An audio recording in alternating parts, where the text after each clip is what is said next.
On Sunday evening, October 16, 1859, John Brown and 21 followers took armed possession of the federal arsenal at Harper's Ferry, Virginia.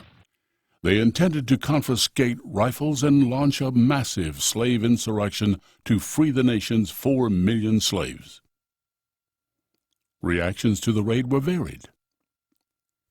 John Brown was like the best of those who stood at our bridge once, on Lexington Common, and on Bunker Hill, only he was firmer and higher principled. Henry David Thoreau. John Brown's martyrdom, if it shall be perfected, will make the gallows as glorious as the cross. Ralph Waldo Emerson. John Brown was a blood-stained fanatic. Nobody was ever more justly hanged. His raid was a preposterous miscalculation of possibilities. Nathaniel Hawthorne. John Brown's effort was peculiar. An enthusiast broods over the oppression of a people till he fancies himself commissioned by heaven to liberate them. He ventures the attempt, which ends in little else than his own execution. Abraham Lincoln. Brown was already known as an anti-slavery activist. In 1856, settlers in Kansas were battling to determine whether the territory would become a free or a slave state. At Potawatomi, Brown led a group that brutally murdered 5 pro-slavery settlers. In the Northeast, Brown collected money to fund an invasion of the slave-holding South. His principal supporters became known as the Secret Six. Brown targeted the federal arsenal at Harper's Ferry, partly to protest the federal government's tolerance of slavery. On Monday morning, local residents awoke to what they thought was a robbery. 4 civilians were killed by Brown's men. Others were severely wounded. The townspeople and 12 neighboring militia units attacked the insurgents, killing 10 and forcing Brown and his remaining men to retreat into the arsenal's fire engine house. President James Buchanan dispatched a contingent of U.S. Marines under the command of Robert E. Lee. The Marines stormed the engine house. 2 of the insurgents and 1 Marine were killed. 12 of Brown's 21 men were now dead. 5, including Brown, would later be hanged. Virginia Governor Henry Wise interrogated Brown and was astounded by his admission that his plan was to incite slave insurrection throughout the South.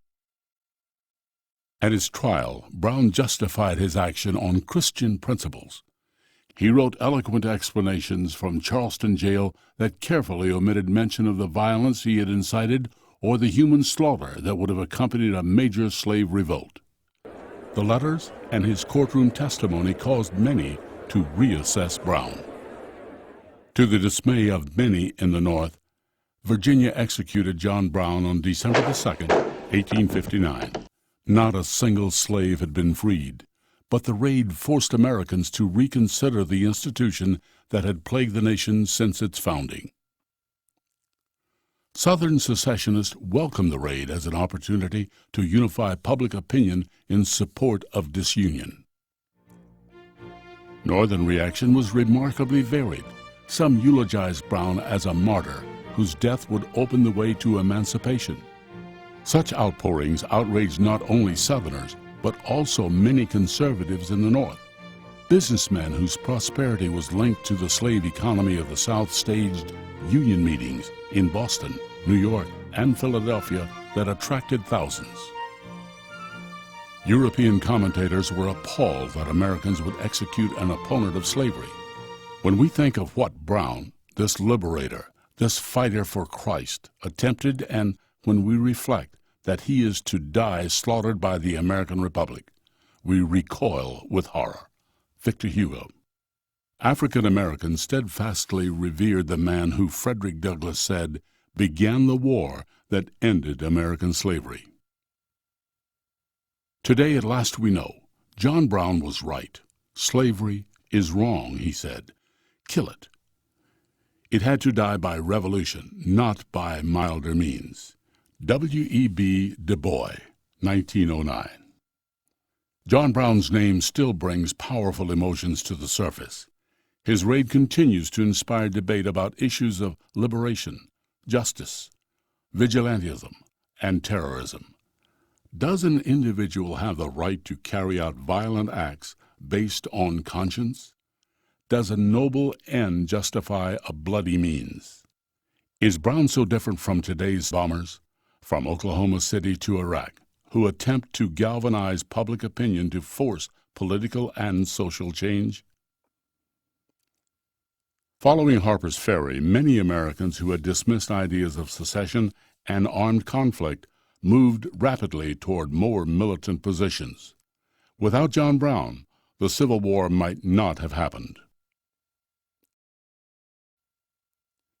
Which John Brown should we remember? The crusader for the abolition of slavery, or the bloodthirsty terrorist? Can we separate them? Is it possible to list him among the pantheon of American heroes, or do we still recoil at the thought of men hacked to pieces in Kansas, or his treasonous attack on an American military installation?